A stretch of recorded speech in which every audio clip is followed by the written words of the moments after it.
헌법재판소의 결정 과연 옳았느냐 이 논란이 있는데요. 저희가 조금 뒤에 조금 더 깊숙이 따져보도록 하고요. 그렇다면 과연 이 선관위원회 내부에 어떤 문제들이 있었던 것이냐 저희가 하나하나 좀 짚어드리도록 하겠습니다.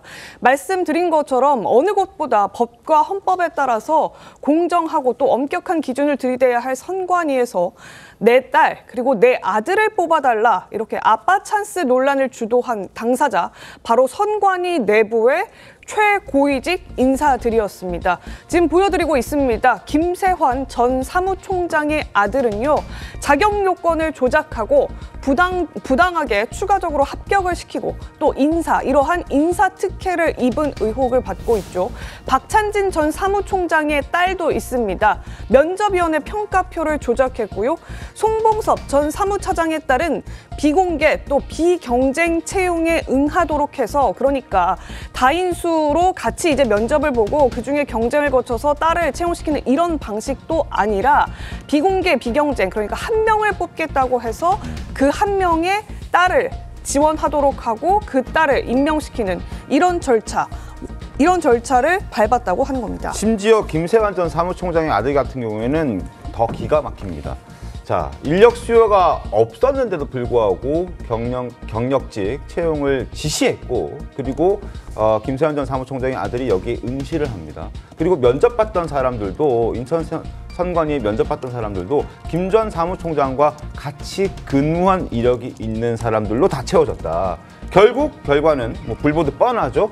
강화군 선관위에 합격했고 1년 만에 보다 높은 기관인 인천 선관위로 자리를 옮겼습니다. 그리고 하나 더, 바로 관사를 무료로 제공한 부분인데 집도 공짜로 줬습니다. 요즘 집 구하기가 정말 너무나 쉽지 않고 어려운 상황인데 아들에게 관사를 무조건 한 채를 해줬으면 좋겠다. 어떻게든 하나 해줘 라고 했더니 규정이 없는 관사를 무료로 제공해서 특혜를 제공해줬다.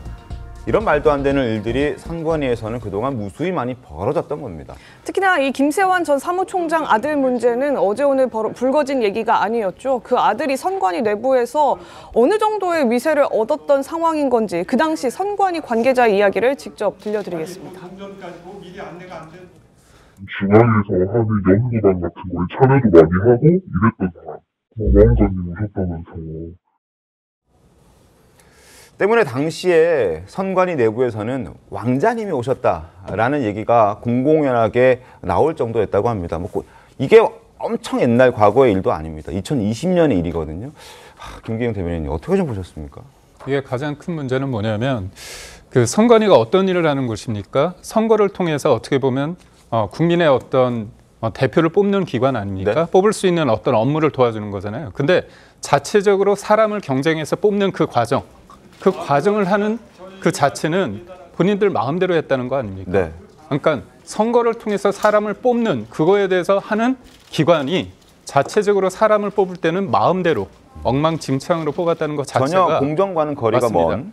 그리고 저는 이 사안이 2023년에 언론에 나왔습니다. 네. 그때 감사원에서 그 선관위에서 자체적으로 자기네들을 알아보겠다고 했어요. 그런데 언론에 좀 나오다 보니까 이게 떠밀리듯이 했습니다. 근데 이 사람들이 저는 진짜 납득이 안 되는 게 그렇게 억지 춘향으로 이걸 받아들이면서 뭘 했냐? 권한쟁의 심판을 청구했습니다. 우리는 독립된 헌법기관이라 받을 수 없다. 이걸 얘기를 했어요. 그래서 저희가 좀 들여다봤습니다. 그래서 선거 관련된 업무에 대해서 우리가 받지 못하겠냐. 이 부분이 제가 납득이 되는데 그거와 상관없이 네. 무조건 모든 거 인사 채용마저도 받을 수 없다는 겁니다. 이게 본인들 말대나 우리 가족 회사라고 얘기하면 본인들 돈으로 사람 뽑으면 됩니다. 근데 이게 어떻게 우리 국민들의 세금으로 되는 네. 거잖아요. 그렇다면 1963년 이후 설립된 이후에 딱 저번에 한 번 이렇게 감사를 받은 겁니다. 그렇다면 그 사이에 얼마나 수많은 일이 있겠습니까? 그러니까 이건 납득이 안 되는 거고 문제가 당연히 있다고 한다면 네.